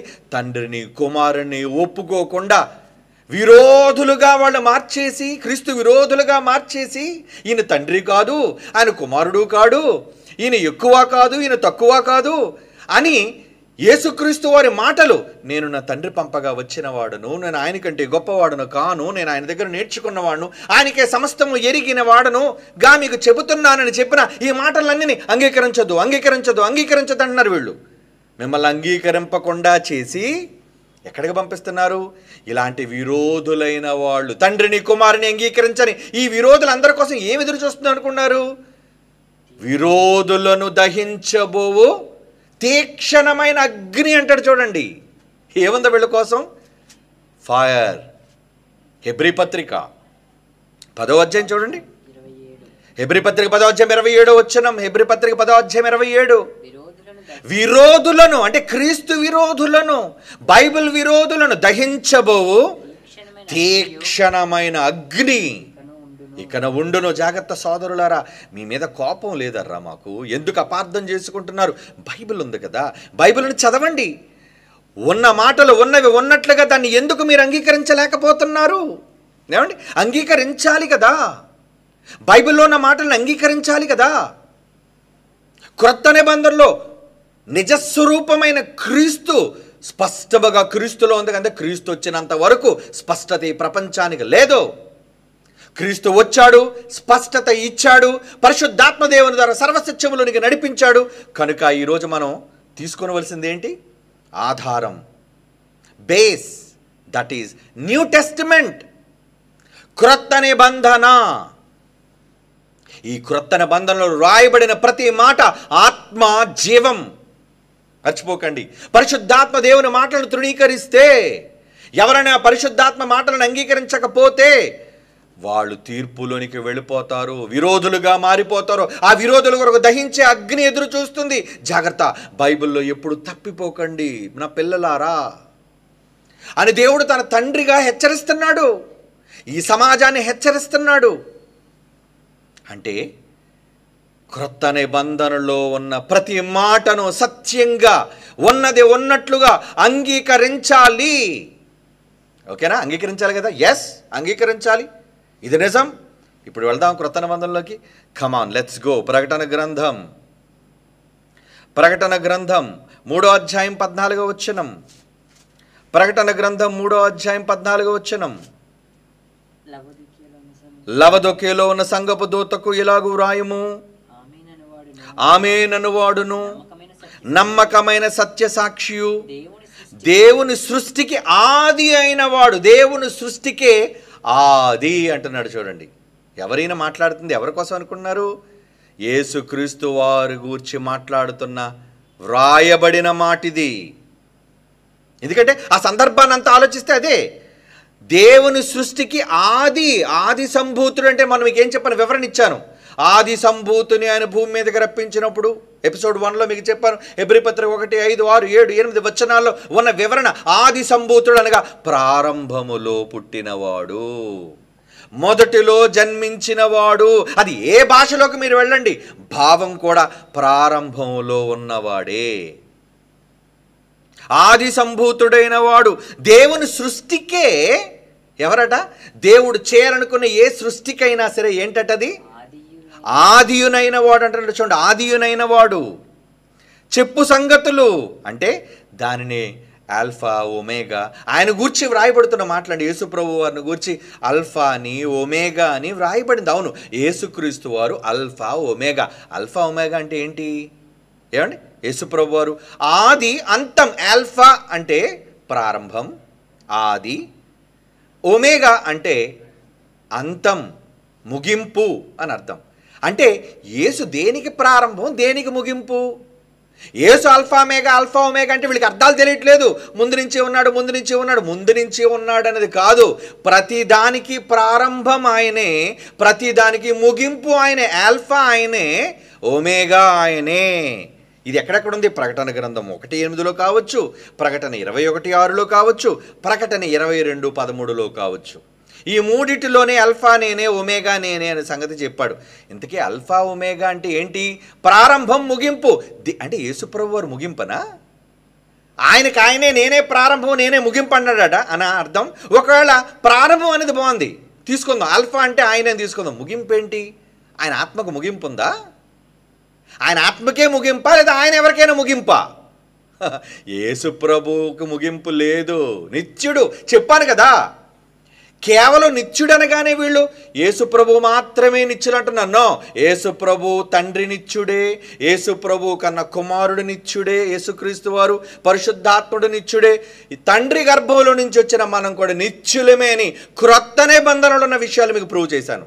మనమంతా కూడా నిత్య జీవంలోనైనా ఉండాలి, నిత్య నరకంలోనైనా ఉండాలి. మన ఆత్మలకు చావు లేదు, ఎందుకంటే మనం శాశ్వతమగు అక్షయ బీజము నుంచి పుట్టిన వాళ్ళము అని నిత్యత్వం కోసం మీకు చెప్పాను. అంటే దేవుడు శాశ్వతుడు గనుక, శాశ్వతుడు దేవుని గర్భములో నుంచి ఉద్భవించిన వాళ్ళం మనం కనుక నాశనము లేని వాళ్ళం మనం, అంతము లేని వాళ్ళం. అందుకే అగ్ని ఆరదు, ఆత్మ చావదు. ఆత్మకు చావేంటి? కనుక నిత్యత్వం ఉంది. కాబట్టి ఇక్కడ అల్ఫా ఒమేగా అంటే యేసు ప్రభు వారిని గురించి చెబుతున్నారు. మరి అంతం నేనే ఏంటి? యేసు ప్రభు దేనికి అంతం? ఆయనకి అంతమనా? కాదు.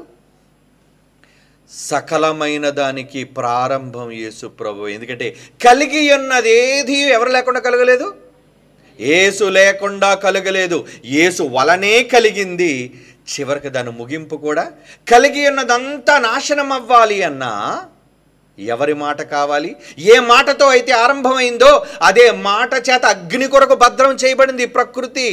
ఈ ప్రకృతి వినాశనం కూడా ఎవరి ద్వారా జరుగుతుంది? ఎవరి రాక ద్వారా జరుగుతుంది? యేసు భూమి మీదకి రావడం ద్వారానే ఆకాశములు రగులుకుంటున్నాయి. రాజ్యం అప్పగించిన తర్వాత ఏం జరుగుతుంది? నక్షత్రాలు రాలిపోతాయి. అంటే సృష్టి కలుగ చేయబడిన దానికి అంతమైన, హీఈస్ ద ఎండ్. ఆయనకి ఎండ్ కాదు, ఆత్మకి ఎండింగ్ లేదు. కానీ ఆయన కలుగ చేసిన ప్రకృతిని ముగిస్తున్నాడు, ప్రారంభించాడు, ముగించాడు. Alpha omega. కనుక యేసు ప్రభు వారి అల్ఫా ఒమేగా అంటే అర్థం ఏంటో తెలుసా? ఆయనే ప్రకృతికి ప్రారంభకుడు, ఆయనే ప్రకృతికి ముగింపు. దేన్నైనా ముగించాలి అంటే యేసే రావాలి. సంఘాన్ని పరలోకానికి అప్పగించాలన్నా యేసు రావాలి. పరదేశంలో ఉన్న ఆత్మలు భూమి మీదకి వచ్చి శరీరాలు ధరించుకోవాలి అన్నా యేసు రావాలి. ప్రతి దానికి ముగింపు ఒమేగా ఆయన. కనుక ఇప్పుడు క్రొత్త నిబంధనలో వ్రాయబడుతున్న ఈ విశేషమైన సంగతులను గురించి మనం ఆలోచిస్తున్నప్పుడు మనం ఏమర్థం చేసుకోవాలి?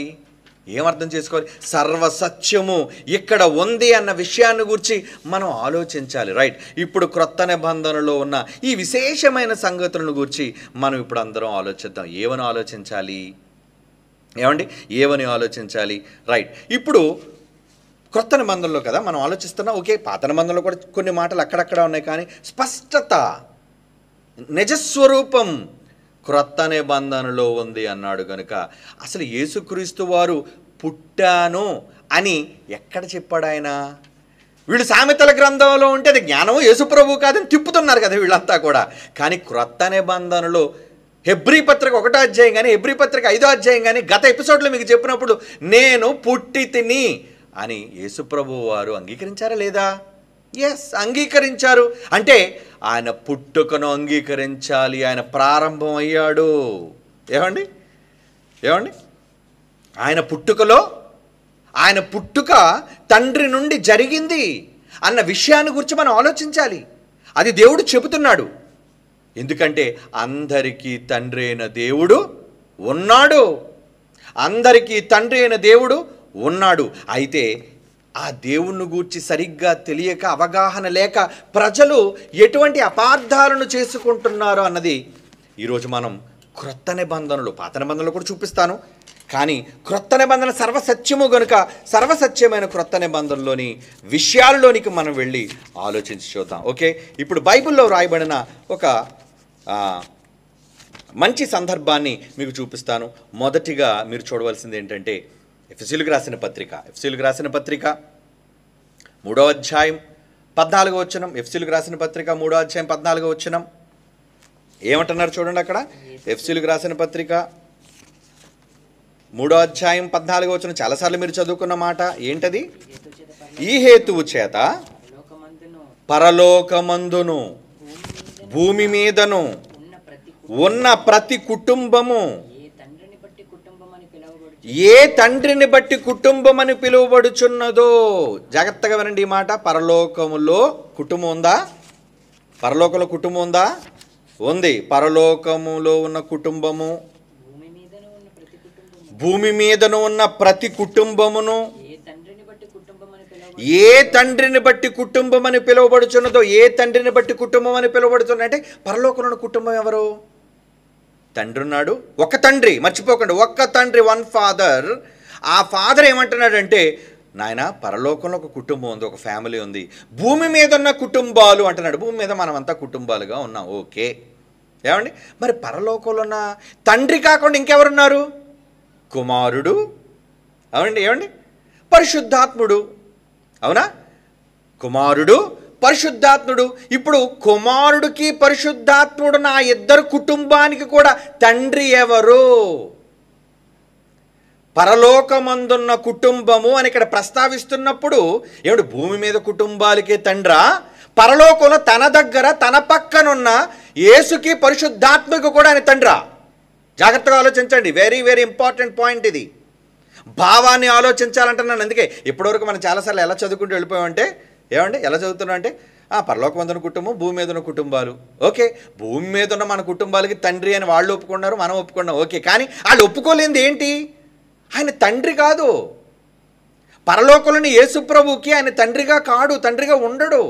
ఒక ఆయనే తండ్రిగా కనబడుతున్నాడు, ఒక ఆయనే కుమారుడిగా కనబడుతున్నాడు, ఆ ఒక్క ఆయనే పరిశుద్ధాత్మగా కనబడుతున్నాడు. ముగ్గురు కూడా ఒక్క దేవుడే. అదే కదండి తత్వం. బహుళత్వంగా కనబడుతున్న ఏకత్వం మనకి. ఒక్కడే దేవుడు, మనకు దేవుడు ఒక్కడే, ఇద్దరు ముగ్గురు దేవుళ్ళు లేరు. పాఠం చివరికి వెళ్ళినవాడు ఇంకా చాలా ఉన్నాయి. బైబిల్ నిధి కదా, తవ్వే కొద్దిగానే వస్తూనే ఉంటుంది. క్రొత్త నిబంధనలోని సర్వసత్యములోని మాటలను ఎవరు అంగీకరించారో వాళ్ళు ప్రజలలో నుంచి కొట్టివేయబడ్డమే కాదు, దేవుని యొక్క తీర్పులోనికి వెళ్ళిపోతారు. జాగ్రత్త, మీరు వెళ్ళకండి. వినేవాళ్ళు మారండి, మీరు వెళ్లకుండా జాగ్రత్తగా నేర్చుకోండి. అందుకే ఏమంటున్నాడు ఇక్కడ? ఏమంటున్నాడండి? చూడండి మరలా ఆ మాట. ఈ హేతువు చేత పరలోకమునందును భూమి మీదను ఉన్న ప్రతి కుటుంబము ఏ తండ్రిని బట్టి కుటుంబం అని పిలువబడుచున్నదో ఆ తండ్రి ఎదుట నేను మోకాళ్ళుని అంటున్నారు. అంటే ఏమండి? పరలోకంలో ఉన్న ఆయన దగ్గర తండ్రి ఉన్నాడు, పరలోకంలో తండ్రి ఉన్నాడు. ఆ తండ్రి దగ్గర కుటుంబం ఉంది. ఆ కుటుంబానికి కూడా తండ్రి ఎవరని చెప్తున్నాడు? పరిశుద్ధాత్మ దేవుడు. సర్వసత్యం ఏమని చెబుతుంది అంటే పరిశుద్ధాత్మ దేవుడు ఎక్కడ తండ్రి అని డైరెక్ట్గా ఉంది బైబిల్లో. అంటే ఈ మాటలన్నీ దాని అర్థాలు ఏంటి? ఈ మాటల యొక్క భావాలు ఏంటి? పరలోకంలో ఉన్న కుటుంబానికి అంటే దేవదూతలకు తండ్రి కాడు ఆయన. ఎందుకంటే దేవదూతల్లో ఎవరిని ఆయన ఈయన నా కుమారుడు అని దేవదూతలకి పిలవలేదు. అలాగనుకుంటే దేవదూతలందరికీ ఆయన తండ్రా? నో, వాళ్ళు సేవకులైన ఆత్మలు. కుమారుడైతే మాత్రం కుమారుడు వేరుగా ఉన్నారు. ఆ కుమారుడు పరలోకంలో కన్నా పరిశుద్ధ యేసుప్రభు వారు. అదనంతరం, ఎందుకంటే ఈయన జ్యేష్ఠుడు కదా, తర్వాత ఉన్న పరిశుద్ధాత్మ దేవుడు. ఫస్ట్ ఫ్యామిలీ పరలోకంలోనే ఉంది. భూమి మీద కుటుంబాలు రాకముందు పరలోకంలోనే తొలి కుటుంబం అనేది ప్రారంభమైంది. ఏమిటి కుటుంబం అంటే? కుటుంబానికి యజమాని ఉంటాడురా చెప్పండి.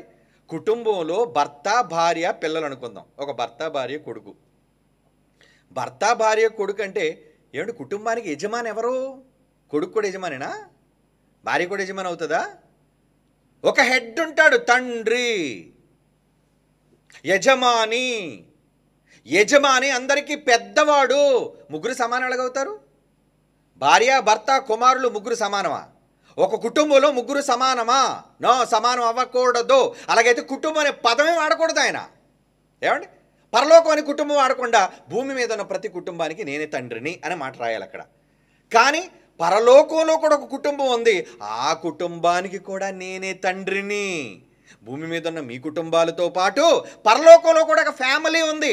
ఆ ఫ్యామిలీకి కూడా నేనే గాడ్ ఫాదర్, నేనే తండ్రిని అని ఆ మాట ఎంత స్పష్టంగా చెబుతుంది. అలా చెప్పబట్టే యేసు ప్రభు వారు భూమి మీదకు వచ్చినా ఆయన నా తండ్రి, ఆయన నా తండ్రి, ఆయన నేను పంపగా వచ్చాను, నేను ఆయన దగ్గరికి వెళ్ళిపోతాను, నా దేవా, నా దేవా, నా తండ్రి, నా తండ్రి అని యేసు క్రీస్తు వారు పలికే ప్రతి మాటలోనూ తండ్రి, తండ్రి, తండ్రి అని ఎందుకు మాట్లాడుతున్నాడు ఆయన?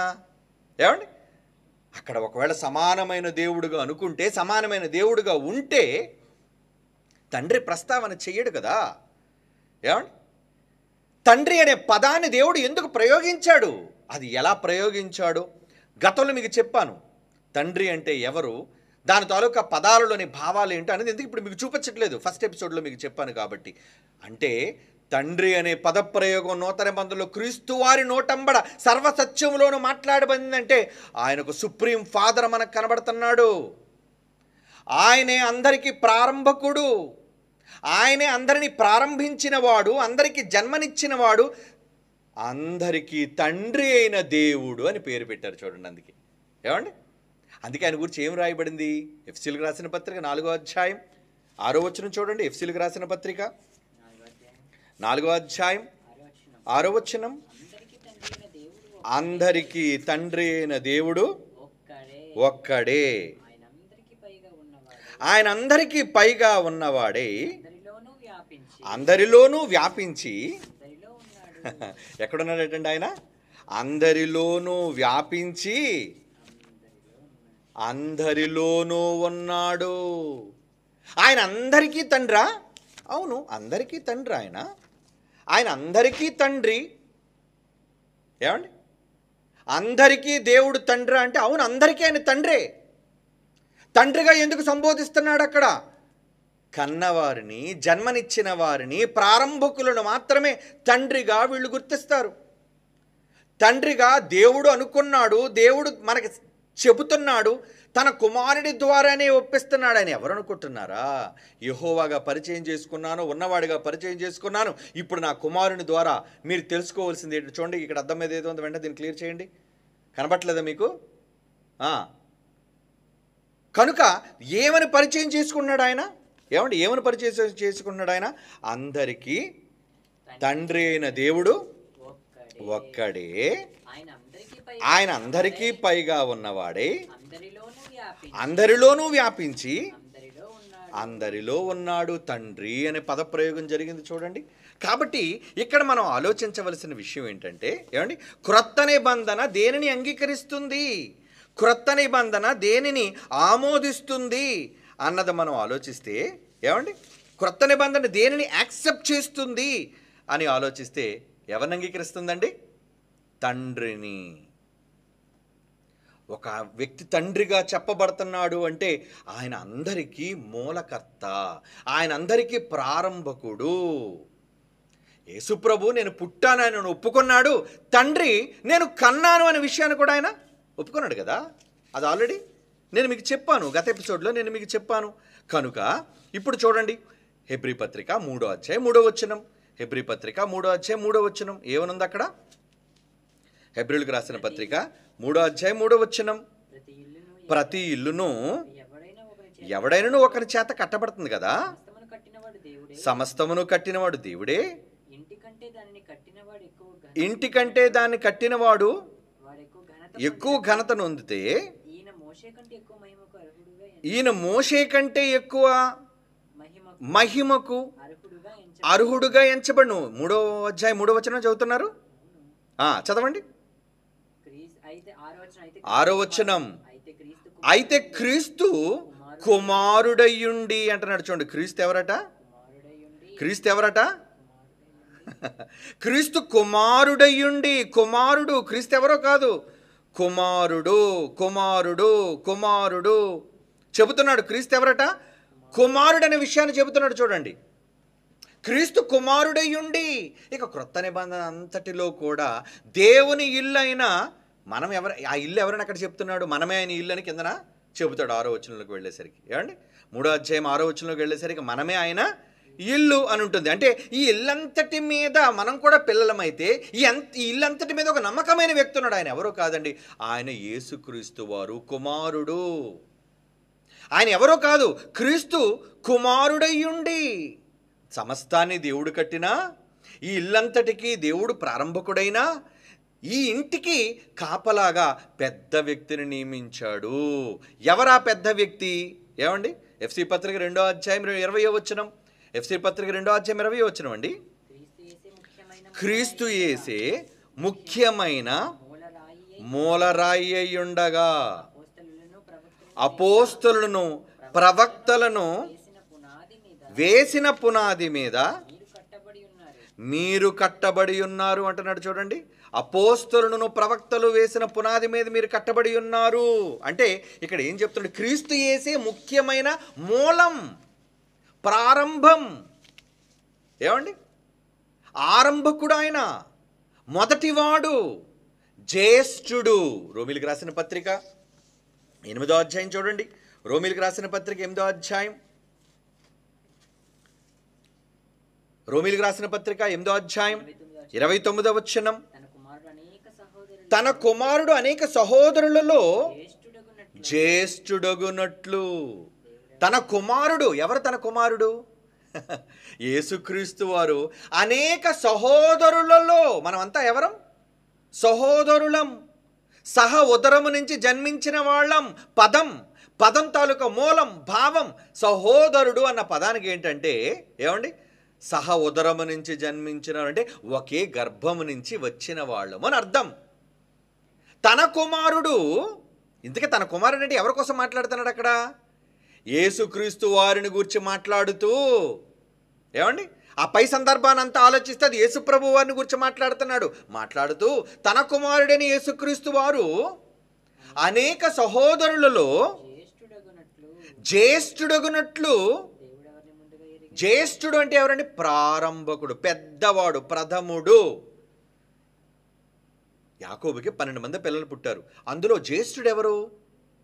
జ్యేష్ఠత్వం యోధాకు వచ్చింది, 4వ వాడు, వదిలేండి, అది పోగొట్టుకోవటం వల్ల. కానీ మొదట పుట్టినవాడు, తొలిచూలు పుట్టినవాడు ఎవడంటే రూబేను, జ్యేష్ఠుడు. అందుకే అంటాడు కూడా, అతను ఆశీర్వదించేటప్పుడు కూడా, నా జ్యేష్ఠ బలం నువ్వు నా జ్యేష్ఠుడు అయ్యా రూబేను. అంటే జ్యేష్ఠుడు అనగా మొదట పుట్టినవాడు. జ్యేష్ఠత్వం అంటే ఏంటి? మనం ఇశ్రాయేలీలో పాత నిబంధనలో చూస్తే జ్యేష్ఠత్వపు హక్కు అంటున్నాడే. ఏంటి జ్యేష్ఠత్వపు హక్కు? మన ఎవరికీ లేనిది ఆయనకు మాత్రమే దక్కినది, అదే జ్యేష్ఠత్వం. మొదటి పుట్టడమే వాళ్ళకు వచ్చిన హక్కు, పుట్టుక ద్వారా వాళ్ళకు వచ్చిన హక్కే జ్యేష్ఠత్వపు హక్కు అంటారు. యేసుప్రభు జ్యేష్ఠుడు కదా, మొదటి తండ్రికి పుట్టినవాడు కాబట్టి ఆయనకు హక్కు ఉందా? ఎస్, ఆయనకు హక్కు ఉంది. జ్యేష్ఠుడుగా ఆయన హక్కుదారుడు. అందుకే మనందరికన్నా ఆయన ప్రథముడు, పెద్దవాడు, తొలుత పుట్టినవాడిని. మీ ఇంట్లో మొదట పుట్టినవాడిని ఏమంటారు మీరు? తమ్ముడు అంటారా? ఏమంటారు? పర్యాయ పదాలండి. అన్నా. ఈరోజు యేసుప్రభును అన్నా అన్నందుకు బాధ వచ్చేస్తుందండి, అది బూతుమాట. ఏమండి, యేసుక్రీస్తు వారు మన తండ్రికి తొలి సంతానం అయితే, నేను నిన్ను కన్నాను నాయనా. క్రొత్త నిబంధనలో యేసు చెబుతున్న మాట, పరిశుద్ధాత్ముడి దేవుడు ధృవీకరించిన మాట ఏమని? నేను నిన్ను కన్నాను, నువ్వు నా కుమారుడవు అని దేవుడు ఏ యేసును గూర్చైతే అన్నాడో, ఆ యేసు మనందరికీ అనేక సహోదరులైతే మనమంతా కూడా మనంతా సహోదరులైతే మనలో జ్యేష్ఠుడు కనుక ఆ హక్కు ఆయనకు ఉంది కాబట్టి మనందరిలో ఆయన పెద్దవాడు. పెద్దవాడిని మరి ఏమని పిలుస్తారు? ఒక్కోసారి పెద్దవాడిని నాన్న అని కూడా అంటారు. ఎందుకంటే ఒకవేళ తండ్రి లేకపోతే ఆ తండ్రి స్థానాన్ని భర్తీ చేసేది ఎవరంటే ఒక అన్నగా, ఏమండి, ఒక నాన్న స్థానంలోనికి వచ్చేవాడు ఆయన. అందుకే ఆయన పేరు ఏమని పెట్టబడింది? యేసుప్రభుకి ఏమని పేరు కూడా ఉంది. ఆ పేరులో భావం ఏంటి? ఏమండి, నిత్యుడగు తండ్రి. నిత్యుడు ఉండేవాడు నాయన. నువ్వు కూడా తండ్రి అనే పేరు నీకు పెడుతున్నాను నాయన. Yes, your also father. ఎందుకో తెలుసా? నువ్వు తండ్రి అనే పేరు నీకు ఎందుకు పెట్టానో తెలుసా? పిల్లలందరినీ కూడా నీ వాళ్ళగా నువ్వు వాళ్ళని తమ్ముళ్ళైనా వాళ్ళు నువ్వు కాపాడడానికి వెళుతున్నావే, వాళ్ళు వెళ్ళి వాళ్ళకి ప్రాణం పెట్టావే, నువ్వు తొలుత పుట్టిన వాడవే, నా ప్రథమ సంతానమే, మొదట పుట్టిన వాడవే, మొదట పుట్టిన అనేక సహోదరుల్లో నేను జ్యేష్ఠుడిగా చేసినా. ఏమండి, ఆ జ్యేష్ఠుడిగా ఉన్న నువ్వు ఏం చేసావు? నువ్వు వెళ్ళి ప్రాణం పెట్టి ఒక తండ్రిగా నువ్వు నిలబడ్డావు. అలాగని నేను కాదు, యెహోవా స్థానంలోని యేసు ప్రభువు వారు మారిపోయారా? లేదండి, ఆయన అన్న స్థానంలోనే ఉండి, ఒక కుమారుని స్థానంలోనే ఉండి, ఏమండి, ఒక తండ్రి ఏ ఉద్దేశంతో మనల్ని రక్షించాలనుకున్నాడో ఆ రక్షణ ఉద్దేశాన్ని ఒక కుమారుడిగా భూమి మీదకి వచ్చి జరిగించాడు ఆయన, నెరవేర్చాడు ఆయన. కనుక జ్యేష్ఠుడు, ఇంటిలో పెద్దవాడు.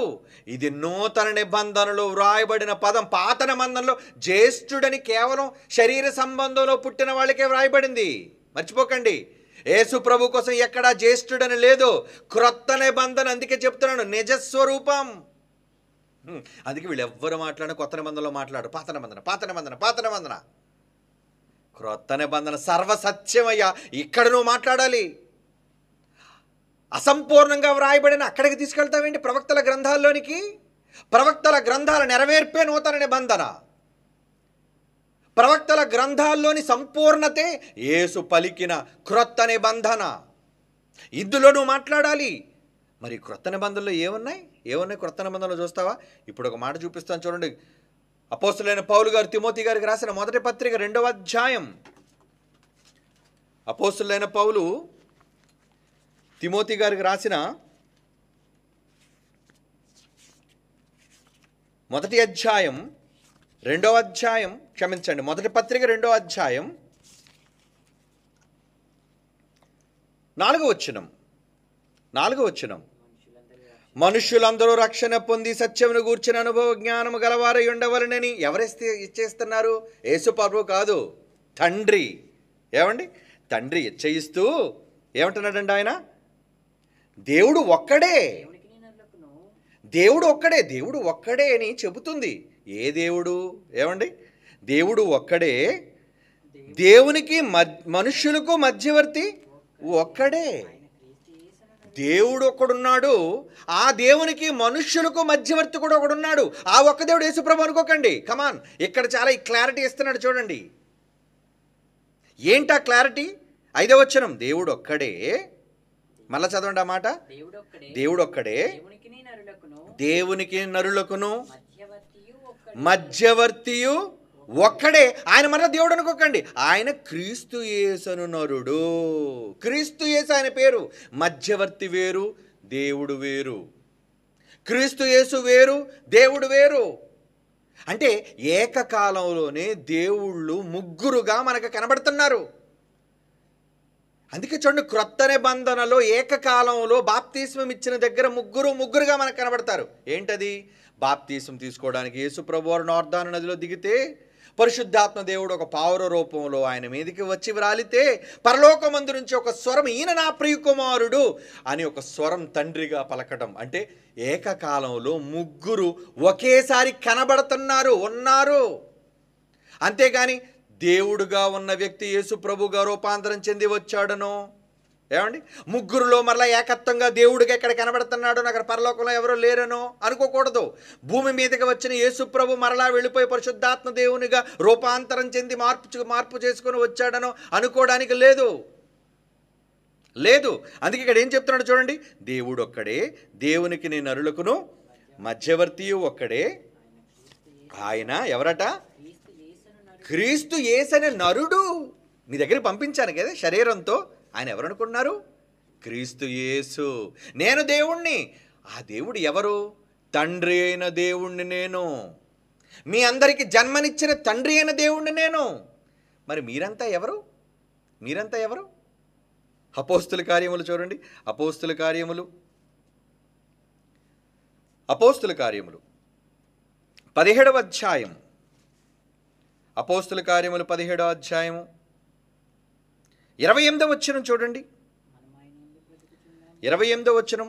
అపోస్తుల కార్యములు 17వ అధ్యాయం 28వ వచనం. మనం ఆయన యందు బ్రతుకుచున్నాము. మనం ఆయన యందు బ్రతుకుచున్నాము, చలించుచున్నాము, ఉనికి కలిగి ఉనికి కలిగి ఉన్నాము, అటువలే మనం అటువలే మనం ఆయన సంతానము. సంతానము, సంతానము అంటే ఏంటి? సంతానం అంటే ఏమండి? Of spring. మరలా దీనికి ఏ పర్యాయ పదాలు చెప్పడం కాదు. బైబిల్లో ప్రాచీన ప్రతుల నుంచి స్పష్టతతో బైబిల్ నూతన నిబంధన తెలుగు రాయబడింది. ఏమిటి? తెలుగులో ఎంత అద్భుతమైన జ్ఞానం ఉందో నేను మీకు చెప్పాను. ఏంటది? ఆత్మ, నీళ్లు, రక్తం. తెలుగులో చాలా స్పష్టంగా వ్రాయబడింది. కానీ మిగతా తర్జుమాల్లో చివరికి ప్రాచీన ప్రతులైన గ్రీకు తర్జుమాల్లో కూడా ఏం చేసేసారంటే తండ్రి, కుమారుడు, పరిశుద్ధాత్మని యాడ్ చేసేశారు. అందుకు ఏమండి తెలుగు బైబిల్లో ఏదో ప్రాముఖ్యత లేదనో, తెలుగు బైబిల్లో భావం లేదనో అని చెప్పి దొంగ మాటలు నమ్మకండి. ప్రతిదానికి తెలుగులో కూడా మనకు స్పష్టత ఉంది. ఎందుకంటే భావం తెలిసిన వాడికి ఏ భాషలోకి వెళ్ళినా భావం అర్థమైపోతుంది. అందుకేనా అధ్యాయాన్ని కూడా భావయుక్తంగా చదివించి ఇది ఎవరెవరితో చెప్తున్నారు, దేనికి చెబుతున్నారు అనే వివరణ కూడా మీకు నేను ఇచ్చాను. ఇందులో మనకి ఏం కనపడుతుందంటే మనం ఎవరి సంతానం అన్నట్టుగా కనపడుతుంది. చూడండి, ఎవరి సంతానం? మనం ఆయన సంతానం. ఏమండి? మనం ఆయన సంతానం. ఎవరి సంతానం మనం? కింద చెప్తున్నాడు చూడండి 29వ వచనంలో, కాబట్టి మనము దేవుని సంతానమయ్యుండి. ఎవరి సంతానం మనమంతా? దేవుని సంతతి. దేవుని సంతతి అంటే దేవుని దగ్గర నుంచి ఉద్భవించిన వాళ్ళు. ఈ ఉద్భవించడానికి, సృష్టికి వివరాలన్నీ కూడా చెబుతాను నెక్స్ట్ ఎపిసోడ్లో, కంగారు పడకండి. ఎందుకంటే నూతన నిబంధన అనేది ముందు మీకు పునాది పడాలి. అందును గూర్చి ప్రారంభ వచనాలు మీకు చెప్పడం జరుగుతుంది. అంటే దేనినైనా క్రొత్త నిబంధనలో లిఖితపూర్వకంగా ఉన్నదానిని మనం ఆధారంగా తీసుకోవాలి. ఆధారం. అందుకే నూతన నిబంధనలో ఏమని రాయబడుతుందంటే మనము దేవుని సంతానం. అంటే యేసు ప్రభు దేవునికి కుమారుడే. మనం కూడా తండ్రి అయిన దేవునికి పిల్లలం. మనమంతా తండ్రి అయిన దేవునికి పిల్లలమే కదండి. పిల్లలమే. యేసు ప్రభు వారు ఏమని మాట్లాడుతున్నారో ఒకసారి యోహాను సువార్త 5వ అధ్యాయం 18వ వచనం చూద్దాం. యోహాను సువార్త 5వ అధ్యాయం 18వ వచనం. యోహాను సువార్త 5వ అధ్యాయం 19వ వచనం చూడండి. కాబట్టి యేసు వారికి ఇట్లు ప్రత్యుత్తరమిచ్చెను, తండ్రి ఏది చేయుట కుమారుడు చూచునో అదే కాని తనంతట తను ఏది చేయడు. 5వ అధ్యాయం 18వ వచనం. ఆయన విశ్రాంతి దినాచారం మీరుట మాత్రమే గాక దేవుడు తన సొంత తండ్రి అని చెప్పి తను దేవునితో సమానుగా చేసుకొనను కనుక నేను రాళ్లతో కొడుతున్నావు. ఏమండి? ఇంతకీ ఎందుకట ఆయన రాళ్లతో కొట్టాలనుకున్నారు వీళ్ళు? నువ్వు దేవుని కొడుకని చెప్పుకుంటావా? అంటే దేవుని కొడుకైనవాడు దేవుడితో సమానుడనే కదా వాళ్ళ ఉద్దేశం. ఎందుకు రాయెత్తారు వాళ్ళు ఎందుకు రాయెత్తారు అనుకున్నారు? చూడండి ఆ మాట. ఎందుకు? దేవుడు తన సొంత తండ్రి అని చెప్పి తను దేవునితో సమానను చేసుకున్నాడు కనుక ఇందు నిమిత్తమే యూదులు ఆయన చంపవలనని ఎక్కువ ప్రయత్నం చేసిరి. తండ్రికి పుట్టిన కుమారుడు కాకపోతే ఏమవుతాడు? తండ్రికి యేసు ప్రభు కుమారుడుగా పరిశుద్ధాత్మ దేవుడు అంగీకరించి వ్రాయిస్తున్న ఈ నూతన నిబంధనలో నిజం అంగీకరించరా? ఈయన మాటలు అంగీకరించిన వారికి తీర్పు తీర్చోడు ఒకడు ఉన్నాడు. అంచె దినమందు ఈ మాటే, నా మాటే మీకు తీర్పు తీరుస్తుంది. ఏమండి? తీర్పు తీరుస్తుంది అని చెప్తున్నాడు చూడండి. కాబట్టి దేవుడు ఏం చెప్తున్నాడంటే తన సొంత తండ్రి. ఏమండి? సొంత తండ్రిని ఎందుకు చెప్పాలండి? సొంతము అని ఎందుకు అనాలి? ఎవరైనా బండి వేసుకొచ్చారు మీరు, ఏమండి బండి ఎవరిది? ఇది నా సొంత అండి. Own vehicle. ఏమండి ఇల్లు మీదేనా? లేదండి రెంటెడ్ అండి ఇల్లు. లేదా సొంతం అయితే ఏమంటారు? ఇల్లు మాదేనండి, మీరుంటున్న ఇల్లు అంటే ఎవరు మాదేనండి అంటారు, కానీ నిజానికి ఇది మీ సొంతం అంటే సొంత ఇల్లు అండి, ఇది మా సొంత ఇల్లు, యువర్ ఓన్. మరి ఇక్కడ కూడా యేసుప్రభు వారు తండ్రిని గూర్చి చెప్పేటప్పుడు సొంతం అనే పదాన్ని ఎందుకు ప్రయోగిస్తున్నాడు? ఏమండి, సొంత తండ్రి, ఏదో పరాయి తండ్రి, ఊహల్లో తండ్రి, అనుకుంటే తండ్రి కాదు, ఈయన నా సొంత తండ్రి. ఇక్కడ యేసుప్రభు వారు తన కుమారునిగా పరిచయం చేసుకొని తండ్రి గురించి ఏమన్నారండి? సొంత తండ్రి ఆయన నాకు సొంత తండ్రి అని చెబితే ఆ రోజు ఉన్న వాళ్ళు ఏమంటున్నారండి? రాళ్ళు ఎత్తారట కొట్టడానికి. ఈరోజు మనం కూడా యేసుక్రీస్తు వారు తండ్రికి పుట్టిన కుమారుడు, కొడుకంటే పుట్టినవాడే కదా కొడుకు అవుతాడు, కన్నవాడే కదా కొడుకు అవుతాడు. నేను నిన్ను కన్నానని క్రొత్త నిబంధనలో ఉంది కదంటే వీళ్ళు రాళ్ళు ఎత్తుతున్నారు. ఏంటా రాళ్ళు? అవే మాటల రాళ్ళు, మాటల దాడి ఎందుకు చేస్తున్నారు అంటే ఆ రోజున్న పరిసయ్యులకి, ఆ రోజున్న ప్రధాన యాజకులకి, ఈ రోజున్న క్రైస్తవులకి, ఆ రోజు సొంత ప్రజలకి యేసుప్రభు ఆయన అర్థం కాలేదు. ఈరోజు సొంత క్రైస్తవులుగా ఈ నిజం బైబిల్లో ఉన్నది వీళ్ళకి అర్థం కావటం లేదు. చూసారా ఎంత కరెక్ట్గా ఆ రోజుకి ఈ రోజుకి మ్యాచ్ అయిపోతున్నారు వీళ్ళు. అంటే సాతాను వాళ్ళని ఆ రోజు ఎలా ప్రేరేపించిందో ఈ రోజు ఉన్న వాళ్ళని కూడా అలాగే ప్రేరేపిస్తుంది. లేదు, దేవుడు తండ్రి కాడు, ఆయన ఈయనకి పుట్టలేదు, ఈయన యేసుప్రభుకు పుట్టుక లేదు, పుట్టి తిని ఆయన స్వయంగా హెబ్రీ పత్రికలో స్వయంగా ఒప్పుకొని నూతన నిబంధనలోని నిజస్వరూపాన్ని చెప్పాడు. నిన్ను కన్నాను నేనని చెప్పాడు, నేను ఆయనకు తండ్రినని చెప్పాడు, నేను ఆయనకు పుట్టి తిని అని యేసుప్రభు చెప్పాడు. కానీ ఈ మాటలన్నిటినీ వాళ్ళు పక్కన పెట్టేసి ఏమన్నారు? ఆయన కొడుకంటే మేము ఒప్పుకోం. అంటే ఆ రోజు వాళ్ళకి వీళ్ళకి చూసారు ఎటువంటి తేడా. ఇక రోమపత్రిక కొడుకు అన్నమాట కదండి, తండ్రి అన్నమాట చూస్తారు. రోమపత్రిక 8వ అధ్యాయం 4వ వచనం 32వ వచనం, రోమిలికి రాసిన పత్రిక 4వ అధ్యాయం 8వ అధ్యాయం 4వ వచనం తర్వాత 32వ వచనం చూడండి. ఈ రెండు మాటలు అక్కడ ఏమనుంది? దేవుడు తన సొంత కుమారుని, ఏమంటే ఇక్కడ దేవుడు ఏమన్నాడు కొడుకు కోసం? ఇందాక యేసుప్రభు వారు ఆయన నా సొంత తండ్రి అంటున్నాడు. ఇక్కడ పరిశుద్ధాత్మ దేవుడు ఏమని రాయిస్తున్నాడు రోమాపత్రికలో? దేవుడు తన సొంత కుమారుని పాప శరీరాకారముతో పంపి, అంటే భూమి మీదకి వచ్చిన వాళ్ళు ఎవరనుకుంటున్నారు మీరు? ఎవరనుకుంటున్నారు? సొంత కుమారుడు, దేవుడికి సొంత కొడుకు ఆయన అంటున్నాడు. చూడండి ఇక 32వ వచనం, తన సొంత కుమారుని అనుగ్రహించుటకు వెనుక తీయక. నా సొంత కొడుకు అండి, హీజ్ మై ఓన్ సన్, నా కొడుకు, నా కొడుకు అని చెప్పొచ్చు, కానీ నా సొంత అని ఎప్పుడు వస్తుంది తెలుసా? ఇంకా ఎఫెక్షన్ ఎక్కువైపోయినప్పుడు, నువ్వు నా సొంతం అనుకున్నప్పుడు. ఏమండి, సొంతము అనే పదాన్ని, ఏమండి వీరు నాకు సొంతం అండి, ఏమండి మీరు నాకే సొంతం అండి, ఆ సొంతం అనే మాట ఎప్పుడు వాడతారో తెలుసా? మరింతగా ఇద్దరి మధ్యన బంధం గట్టిపడినప్పుడు, ఒకరి కోసం ఒకరు అనుకున్నప్పుడు సొంతము అనే పదాన్ని ప్రయోగించబడుతుంది. మరి ఇక్కడ కూడా తండ్రి ఒక పక్క ప్రయోగిస్తున్నాడు, కుమారుడు కోసం ఏమన్నాడు? నా సొంత కొడుకు. కొడుకు ఏమంటున్నాడు? నా సొంత తండ్రి. ఆయన సొంతం అనే పదాన్ని ఉపయోగిస్తున్నాడు, ఈయన సొంతం అనే పదాన్ని ఉపయోగిస్తున్నాడు. అంటే ఇద్దరిలోనూ మనకేం కనబడుతుందండి? ఒక తండ్రి ఒక కుమారుడు అనే బంధం మనకు కనబడుతుంది. చూడండి ఎందుకు తండ్రి కుమారులుగా పరిశుద్ధాత్మ దేవుడు వీళ్ళిద్దరి మధ్యన బంధాన్ని ఎందుకు చూపిస్తున్నాడు? ఎందుకంటే ఆయన తండ్రిగా ఆయన కుమారుడుగా అంగీకరించటం లేదు. అందుకే పరిశుద్ధాత్మను చెప్పాడు, తండ్రిని కుమారుని అంగీకరించని వాడే ఎవడాడు? యాంటీ క్రైస్ట్, క్రీస్తు విరోధి వాడు.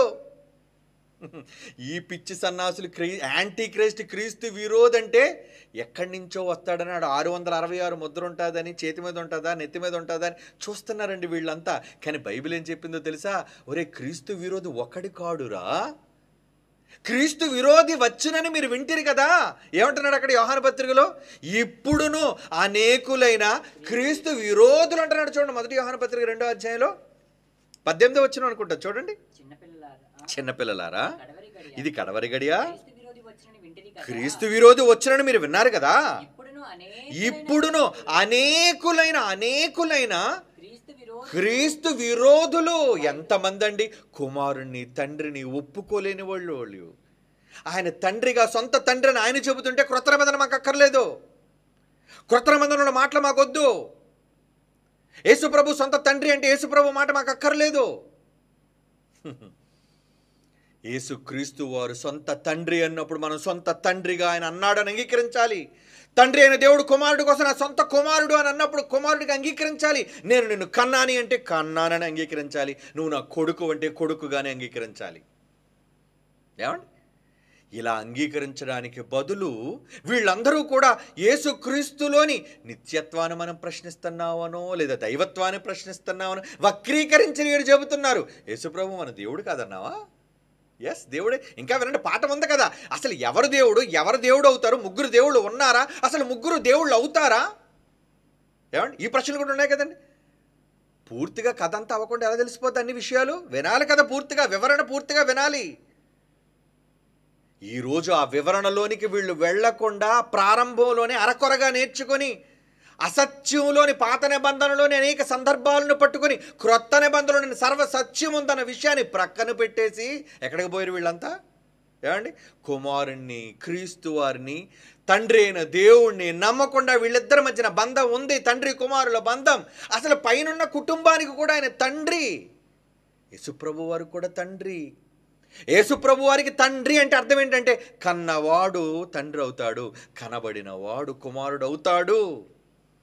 ఇక ఎలా పుట్టాడో, ఆ పుట్టుకలోని రహస్యాలు, ఆయన ఎప్పుడు పుట్టాడో ఈ పుట్టుకలోని రహస్యాలు నెక్స్ట్ ఎపిసోడ్లో చాలా స్పష్టంగా ఒక్కదాని ఒకటి చక్కగా అరటిపండు ఒడిచినట్లుగా మీకు బైబిల్ నుంచి విడమర్చి చెప్తాను. Okay, times up.